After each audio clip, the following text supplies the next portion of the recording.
Bacerra, and today I'm going to demonstrate or do demonstration for musculoskeletal assessment.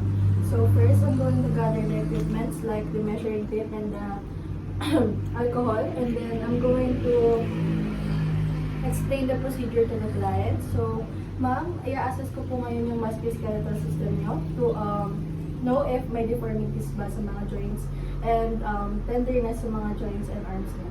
So now I'm going to ask the client to put them down. So first, I'm going to observe for the gait bearing. Now I'm going to ask the client to walk around the room to assess for the stability of her posture.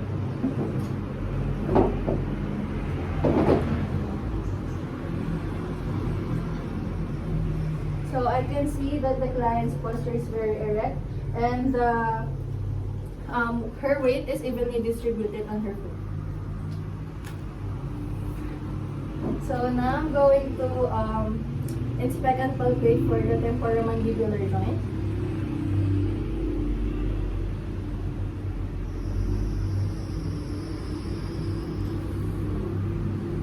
So I can feel any tenderness or swelling.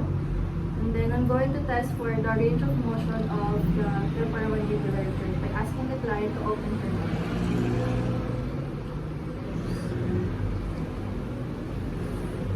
So I can feel the snapping and clicking of her jaw, which is considered normal, and then her mouth open and close smoothly.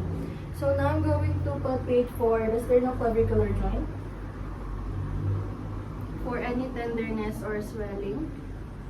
I can't see redness on the sternoclavicular joint nor masses and tenderness. So now I'm going to inspect and palpate for the spine of the client. Can you turn around, ma'am?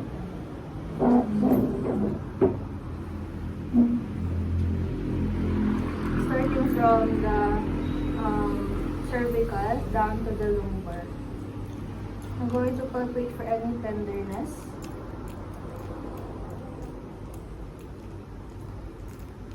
So I can feel any tenderness or masses on her spine, especially on the thoracic area.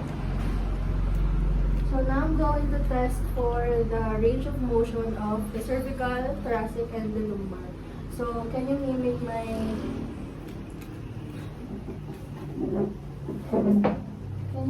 my actions now, starting from the cervical? Do you feel any pain? No. So the client's head can flex normally. So now, can you stand?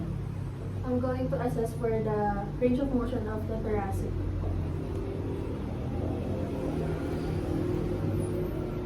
Can you feel any pain? Then I'm going to test for the lumbar by having the client to reach her toes. Can you feel any pain, ma'am? No. Thank you po. So now I'm going to inspect and palpate for the shoulders. So I can't feel any masses and her shoulders are symmetrical.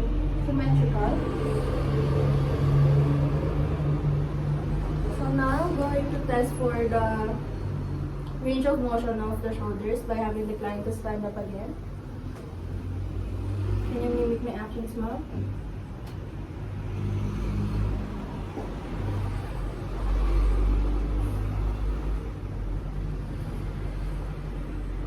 Do you feel any pain now? No. Thank you po. So now I'm going to inspect and palpate for the elbows of the client. Do you feel any pain, ma'am?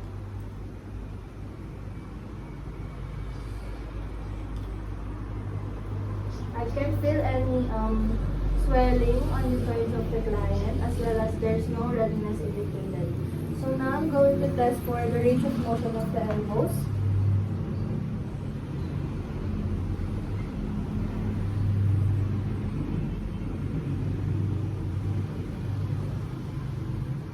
So the client's elbow is symmetrical and there's no signs of deformities as well.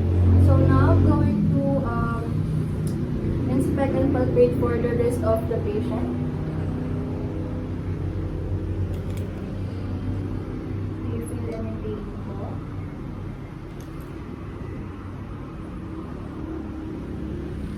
So there's no signs of swelling, tenderness, masses, or any redness of the wrist of the client.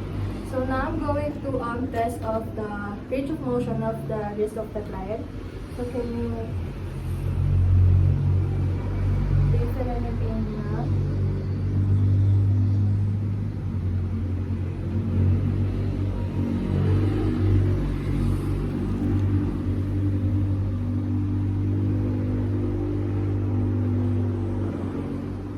So I'm going to test for the carpal tunnel syndrome by having the client to do this. You feel any discomfort or pain here, ma'am? Here po. Okay. So now I'm going to inspect and palpate for the hands and fingers of the client to see if there is a sign of swelling or nodules, tenderness and masses, or any redness. So I can't feel any swelling or tenderness, especially redness. So now I'm going to test for the range of motion again for the hands and fingers. Can you open your hands up?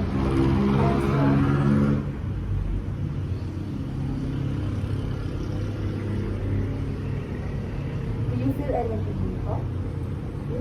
So now I'm going to test for the hips of the client by having the client to lay down in the bed. So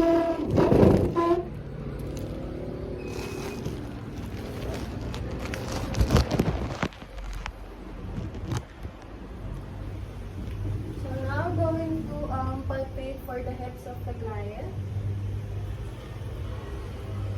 So the hips of the client is symmetrical and round. There are no tenderness and there's no tenderness felt. So now I'm going to test for the range of motion of the hips by having the client to assist.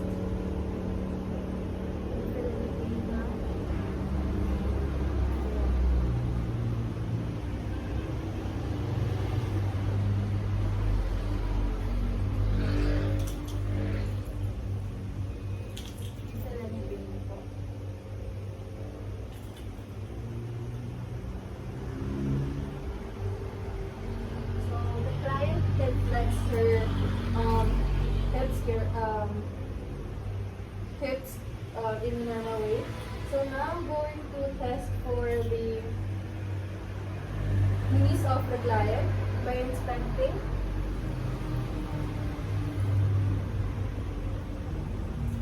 So there's no redness, swelling, or tenderness, and the patella is intact.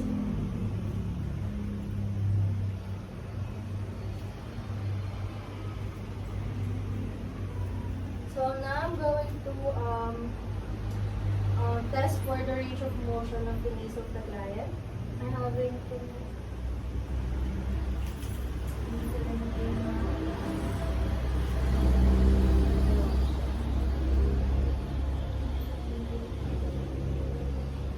so the client can feel any pain on her knees, which is considered normal as well. So now I'm going to palpate for the ankles and feet of the client. So there's no redness. I can feel any swelling or tenderness also. So now I'm going to test the range of motion of the client by having the client to sit down.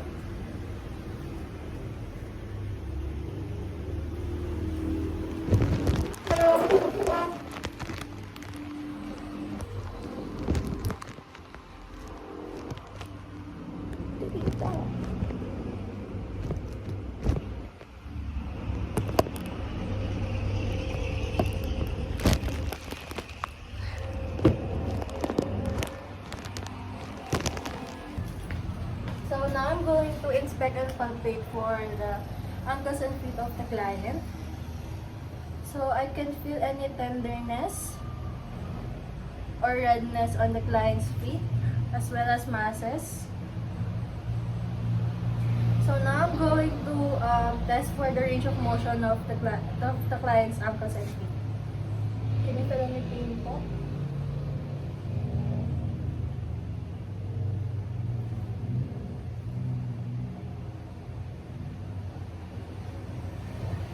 So the client's feet is normal and she can flex it very well. So I'm now going to document the findings.